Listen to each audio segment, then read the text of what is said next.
Star Citizen features a stupidly overpriced array of ships. A lot of them for real money or pledges, though plenty qualified there like the Spear Blade. Today I want to focus on the in-game AUEC costs. Earn through activities, missions, or any type of content you do. These selections I will be bringing out today will appear overpriced, especially when compared against the cheaper alternatives delivering near identical performance, or well slight differences in their role, perhaps even performance. Beginning with the Crusader Hercules M2, a military support variant of the standard C2, it demands nearly 29.5 mil AUC to buy. The Hercules A2 costs more, but it is a bomber, it's unique and it doesn't have any direct rivals. The M2 however lacks the compelling cargo capacity the C2 fulfills. It's the same role with superior cargo capacity for under 19 million AUEC. I think less firepower matters less here as we're dealing with slow and sluggish transport vehicles. The M2 gains marginally more health, an extra turret and distinct interiors, yet both suffer low health pools for their relative size. I think the C2 handles M2's duties adequately at a steep discount, with just minor stat differences and their main role pretty much being the same. Next, the RSI Constellation Andromeda. It excels in firepower in this nice spot of a cargo of 100 units and the infamous elevator. Priced over 10.1 mil AUEC for combat cargo hybrid duties. Superior or equivalent alternatives do exist. The Constellation Taurus matches this value even with extra cargo and costs only over 7.6 mil.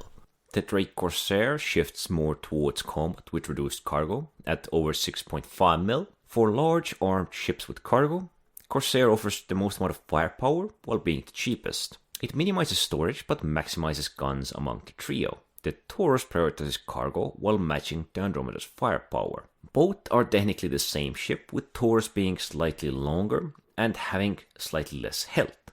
I would say both of them outshine Andromeda at a lower cost, yet providing efficiency and efficiency accordingly either for combat or cargo. Technically they're all single-person large ships, or, well, which a single person can operate with, I'd say 90% of its firepower efficiency.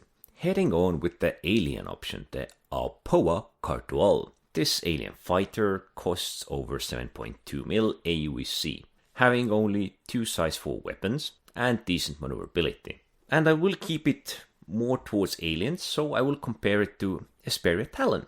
Identical armament for just 3.26 million, less than half the price. The Karthu-al presents a flying wall easy to hit, yielding no significant competitive edge, where I see the Talon countering it with superior maneuverability, health and profile. Or if you do hate yourself, pay more and get this flying wall. I can understand that the animations may seem appealing, yet in PvE multi-target fights you will get hit.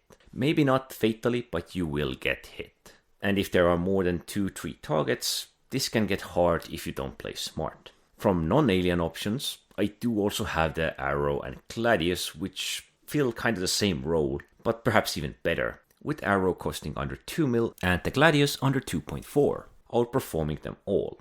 So heading on to the RSI Zeus MK II ES. No, wait, I mean CL, which costs just over 6.8 mil for medium cargo of 128 units. Not really a combat-focused vessel.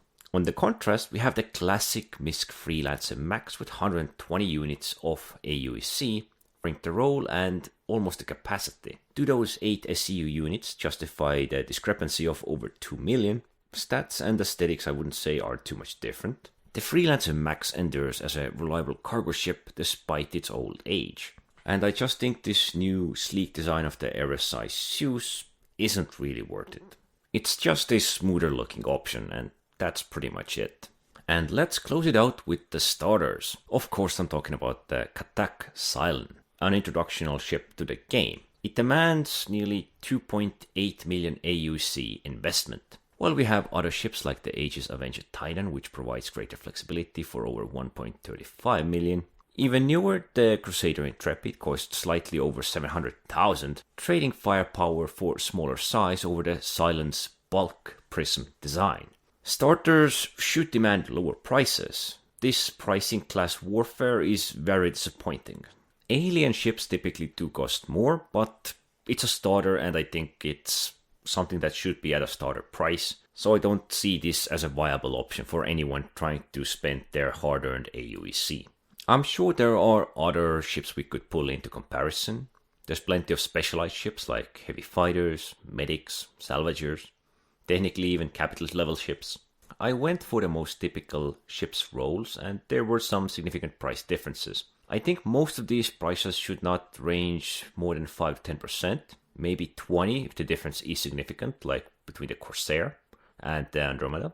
But most of these ships I listed are so close to each other's performance, yet so disgustingly far apart for their cost. You gotta make your choices here with the alternative options yourselves. Anyway, don't forget to like, subscribe, leave a comment down below, and thanks for watching!